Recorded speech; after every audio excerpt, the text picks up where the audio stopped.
ವ್ಯವಹಾರಿಕ ಜೀವನಕ್ಕೆ ನಾವು ಜಾಸ್ತಿ ಇಂಪಾರ್ಟೆನ್ಸ್ ಕೊಟ್ಬಿಟ್ಟಿದ್ದೀವಿ. ನಾವಂದ್ರೆ ಯಾರು? ಇಷ್ಟು ದಿನ ಗೊತ್ತೇ ಇರಲಿಲ್ಲ. ವ್ಯವಹಾರಿಕ ಜೀವನದಲ್ಲಿ ಪೂರ್ತಿ ಎಷ್ಟು ಯುಗಗಳಿಂದ ನಾವು ಜನ್ಮ, ಎಷ್ಟು ಯುಗ ಅಂದ್ರೆ ನಿಮ್ಗೆ ಏನು ಗೊತ್ತು? ಅದು ಕನಸು. ಮನುಷ್ಯನ ಜನ್ಮ ಬರ್ಬೇಕಾದ್ರೆ ಎಷ್ಟೋ ಜನ್ಮ ಆಡ್ಕೊಂಡು ಬಂದಿದ್ದೀವಿ. ಅದು ಕೂಡ ಕನಸದಲ್ಲೇ ಕಲ್ಪನೆ.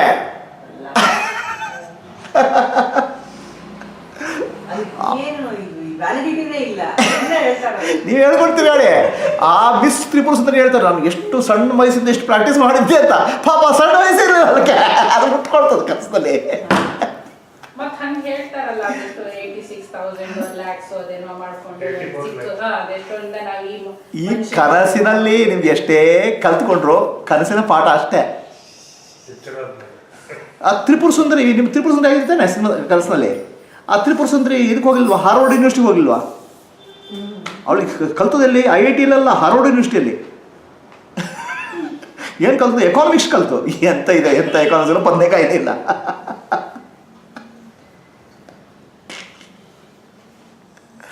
ವ್ಯಾವಹಾರಿಕ ಜೀವನದಲ್ಲಿ ನಾವು ಕಲಿಯೋದು ಬೇಡವಾ? ಏನು ನಾವಂದ್ರೆ ಯಾರು? ಪಾರಮಾರ್ಥಿಕ ಜೀವ. ನಾವಂದ್ರೆ ಯಾರು ಅಂತ ಹೇಳಿದ್ರಿ? ಅವಾಗ ಹೇಳ್ತೀನಿ. ನಾನಂದ್ರೆ ಯಾರು? ಆತ್ಮ ಕಲೀಲಿಕ್ಕೆ ಏನಾದ್ರು ಇದೆಯಾ?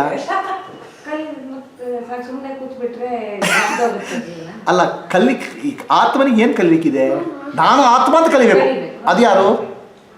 ಅದು ಕಲಿಯೋದು ಯಾರು? ನಾನು ವ್ಯಾವಹಾರಿಕ ಜೀವ ಕಲಿಬೇಕು. ಆತ್ಮನಿಗೆ ಏನಾದ್ರು ಕಲಿಲಿಕ್ಕಿದೆಯಾ? ಇಲ್ಲ, ಅದೇ ಹೇಳಿದ್ದು. ಆತ್ಮ, ನಾನು ಆತ್ಮ ಅಂತ ತಿಳ್ಕೊಳ್ಳಿಕ್ಕೆ ನಮ್ಮ ಮನಸ್ಸಿದ್ರು ಕೂಡ ವ್ಯಾವಹಾರಿಕವಾಗಿ ನಾವು ಅಲ್ಲಪ್ಪ, ನೀವು ವ್ಯಾವಹಾರಿಕವಾಗಿ ನಾನು ಏನು ಮಾಡಬೇಕು ಬೇಡ ಅಂತ ಹೇಳ್ತಾ ಇಲ್ಲ. ನೀವು ಯಾರು ಅಂತ ತಿಳ್ಕೋಬೇಕು, ರೈಟ್? ನೀವು ಯಾರು ಅಂತ ತಿಳ್ಕೊಳ್ಳದೆ ವ್ಯಾವಹಾರಿಕ ಜೀವನಕ್ಕೆ, ಆ ವ್ಯವಹಾರದ ಗಡಿಬಿಡಿ, ದುಃಖ, ಸುಖಗಳಿಂದ ರಿಲೀಫ್ ಸಿಗ್ತದೆ. ಅಪ್ ಆ್ಯಂಡ್ ಡೌನಿಂದ ಶಾಂತಿ ಸಿಗ್ತದೆ. ಯಾಕಂದ್ರೆ ನಾನು ಸಾಕ್ಷಿ, ನಾನು ಪಾರಮಾರ್ಥಿಕ ಅರ್ಥ, ಅದಕ್ಕೆ ಶಾಂತವಾಗ್ತದೆ. ಶಾಂತವಾದ್ಮೇಲೆ ನೀವು ಡ್ಯಾನ್ಸ್ ಮಾಡಿ, ಮಲ್ಕೊಳ್ಳಿ, ಅಡುಗೆ ಮಾಡಿ, ಯಾರು ಕೇಳ್ತಾರೆ ನಿಮ್ಮನ್ನು? ಏನಾದ್ರು ಮಾಡ್ಕೊಳ್ಳಿಪ್ಪ. ಶಾಂತವಾಗಬೇಕಾದ್ರೆ ಸುಮ್ಮನೆ ಕೂತ್ಕೊಳ್ಳಿ, ರಮಣ ಮಹರ್ಷಿಗಳು ಕೂತ್ಕೊಂಡಾಗ ಕೂತ್ಕೊಳ್ಳಿ. ಇಲ್ಲ ಶ್ರೀಕೃಷ್ಣ ಪರಮಾತ್ಮ ಇದೆ, ಡ್ಯಾನ್ಸ್ ಮಾಡಿ, ಕುಣೀರಿ, ಯಾರು ಬೇಡ ಅಂತ ಹೇಳ್ತಾರೆ? ನಿಮ್ಮ ಪ್ರಶ್ನೆ ಏನು, ನೀವು ಶಾಂತ ಆಗಿದ್ದೀರ ಅಂತ. ಸಿಗೋದಕ್ಕೋಸ್ಕರ ಎಲ್ಲ ಆ ಸ್ಟೇಟ್ ಅಲ್ಲ ಅದು. ಅದು ಸ್ಟೇಟೇ ಅಲ್ಲ ಅದು. ಈ ಸಮಸ್ಯೆ ಅಂದರೆ ಅದು ಸ್ಟೇಟ್ ಅಂತ ಹೇಳ್ತಾರೆ. ಅದು ಸ್ಟೇಟ್ ಅಲ್ಲ, ಅದು ನೀವೊಂದು ಸ್ಟೇಟ್ ಅಲ್ಲ. ವ್ಯಾವಹಾರಿಕವಾಗಿ ನಾವೆಲ್ಲ ಸ್ಟೇಟ್ ಅನ್ಕೊಂಡೇ ಅದನ್ನ ಸ್ವಲ್ಪ ನಿಧಾನ ಕಳ್ಸ್ಕೋಬೇಕು. ಸ್ಟೇಟ್ಗಳಿಂದ ಕಳ್ಸ್ಕೋಬೇಕು. ಇದು ಸ್ಟೇಟ್ ಅಲ್ಲ, ಪಾರಮಾರ್ಥಿಕ ಜೀವ ಸ್ಟೇಟ್ ಅಲ್ಲ, ಯೂನಿವರ್ಸ್ ಅಲ್ಲ, ಏನೂ ಅಲ್ಲ. ಐ ಆಮ್, ನಾನು ಅಷ್ಟೇ. ಅದು ವ್ಯವಹಾರದ ಸ್ಟೇಟು ಅಲ್ಲ, ಅದು ವ್ಯವಹಾರನಲ್ಲ.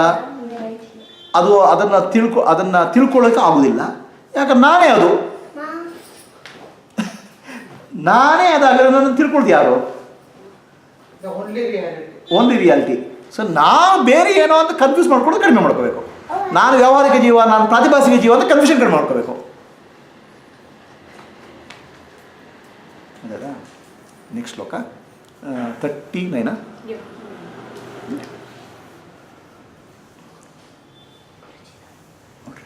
ಟೈಮ್ ಆಯ್ತಾ?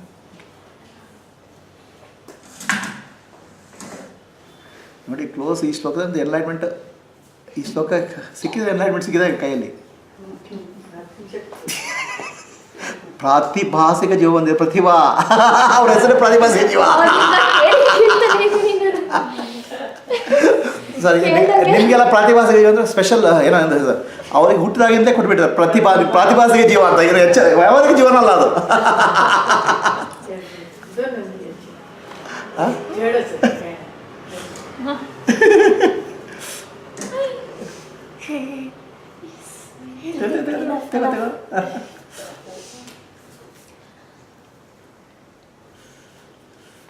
ಸೊ ಪ್ರಾತಿಭಾಸಿಕ ಜೀವ ಆಯಿತು. ಪ್ರಾತಿಭಾಸಿಕ ವ್ಯವಹಾರಕ್ಕೆ ಬರಬೇಕು. ನೀನು ವ್ಯವಹಾರದಿಂದ ಪರಮಾರ್ಥಿಕ ಬರಬೇಕು.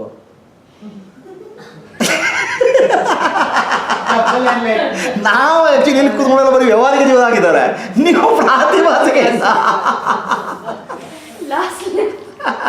ಪ್ರತಿಭಾ ಸ್ಕ್ವೇರ್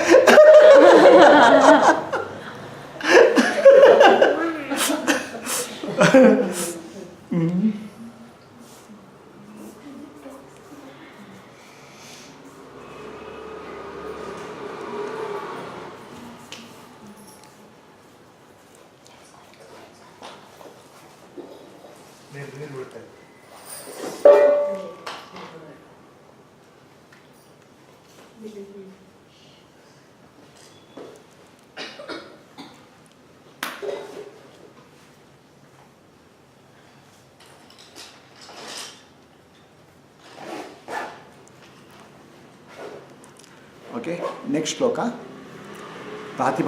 ಪ್ರತಿಭಾನ ಬಗ್ಗೆ ಸ್ವಲ್ಪ ಜಾಸ್ತಿ ಹೇಳ್ತಾ ಇದ್ದೆ ಈಗ. ನಿಮ್ಮ ಬಗ್ಗೆನೇ ಪ್ರತಿಭಾ ಯಾಕಂತ ಹೇಳ್ದು ಅಂತ ಹೇಳ್ತಾ ಇದ್ದಾರೆ ಈಗ. ಓಕೆ ಆಡಿಯೋಕ್ಕೆ ವಿಡಿಯೋ ಕೇಳ್ಕೊಳ್ಳಿ.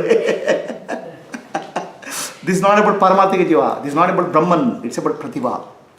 ನೆಕ್ಸ್ಟ್ ಶ್ಲೋಕ. ಓಕೆ, ಇದು ಸ್ಟಾಪ್ ಮಾಡ್ಬೇಕು, ರೆಕಾರ್ಡಿಂಗ್ ರೆಕಾರ್ಡೆಡ್.